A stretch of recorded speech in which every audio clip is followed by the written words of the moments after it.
On a different note, Paula saw something recently here in Toronto, a different kind of opera presentation, and I know she wants to tell us a little bit about it, and I'm curious to know, I think we all are, what this is. All right, this is Opera Luminata, which is a Toronto-based organization. This show was not, these sets of performances were not the first.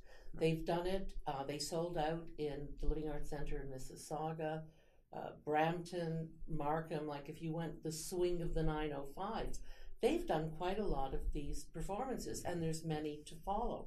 So what it is there's a couple, Ray Brazeau, who is the producer, and his wife, Shoshana Friedman, who is a soprano, and they have put this together with the help of the director, Michael McLennan.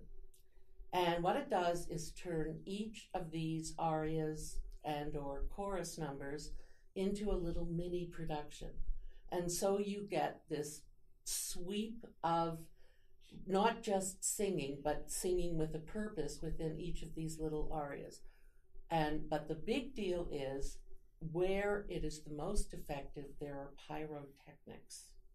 Is this indoors or outdoors? It is indoors. Oh. And Ray Brazeau, the producer, is one of the great pyrotechnicians of Canada who's done it for U2, which is a rock group, and some others. So he's very famous. So and also Shoshana Friedman and Ray Brazeau pick up wherever they can vintage haute couture ball gowns. So this is not your average recital dress, which, I mean, let's face it, opera singers don't have a lot of taste when it comes to dresses. Some would differ with that, I think. Well, the Renee Flemings of this world. But they've got the money to go Oscar de la Renta or whatever.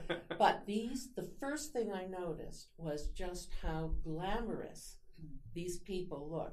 There's 16 of them. There's 4 leads, 2 featured singers who get a couple of numbers each, and then there's the 12-member chorus, 6 and 6.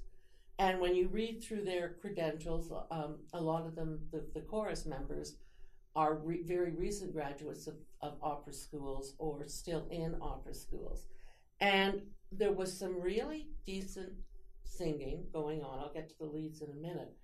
But I have to say, on some utterly perverse level, I enjoyed this enormously, because I never knew where the pyrotechnics were going to come and where they were going to be used. Like in one of the arias that deal with the devil, the singer was orchestrating with his hands various pyrotechnics going off, or walking up stage at the end of Nessun Dorma, and which was one of the few war horses. So the repertoire was not your usual one. And the pyrotechnics go off, and he's walking up stage with his arms upstretched into the arms of the fireworks. There was a lot to look at between these unbelievably gorgeous dresses, vintage, right from the 1930s to the 1950s and 60s. Beautiful. They could have made any red carpet. I mean, I couldn't believe how glamorous everybody looked. And the men had, just to get the men more colorful, they had colorful vests and matching bow ties. I mean, it was a glamorous event. And also, you're dealing with, the only thing I can call it is karaoke opera, because you've got the score, like there isn't a live orchestra.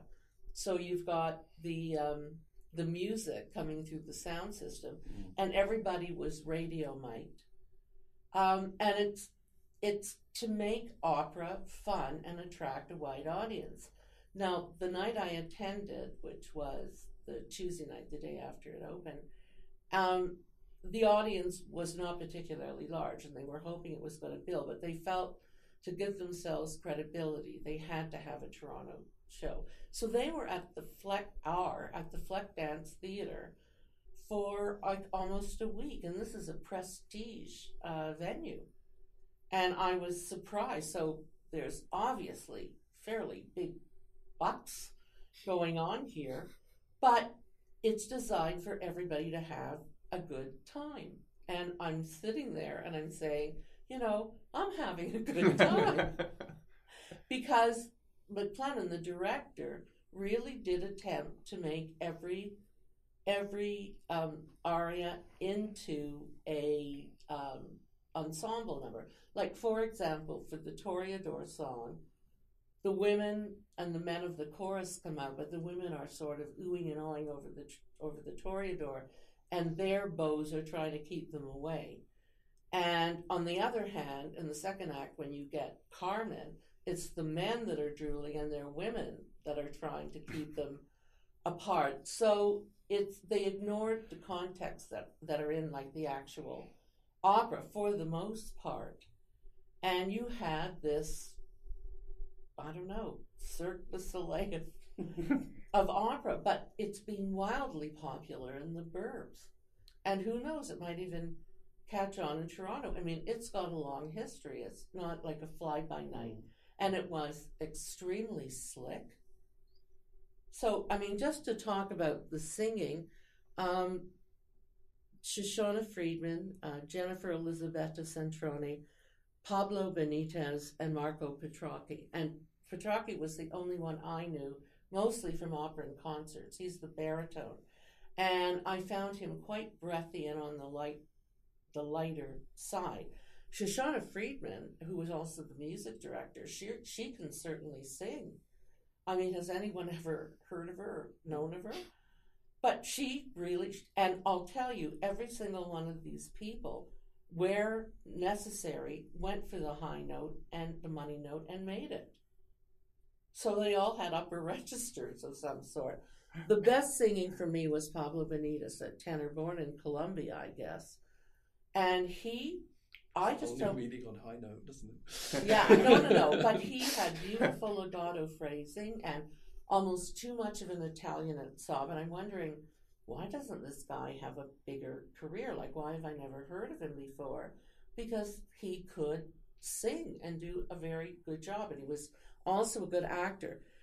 If I had had my eyes closed when Jennifer Elisabetta Citrone, the mezzo, first started to sing, I would have thought that she was an older contralto. It was that kind of enormous voice with a top and a bottom. I couldn't believe that this young woman had this unbelievable voice. It was staggering. So I was seeing a whole bunch of people I'd never heard of before. For the most part, the singing was, fairly decent. In some cases, very good. And my feeling was, well, I wish these people luck if it means that more people are going to come to opera.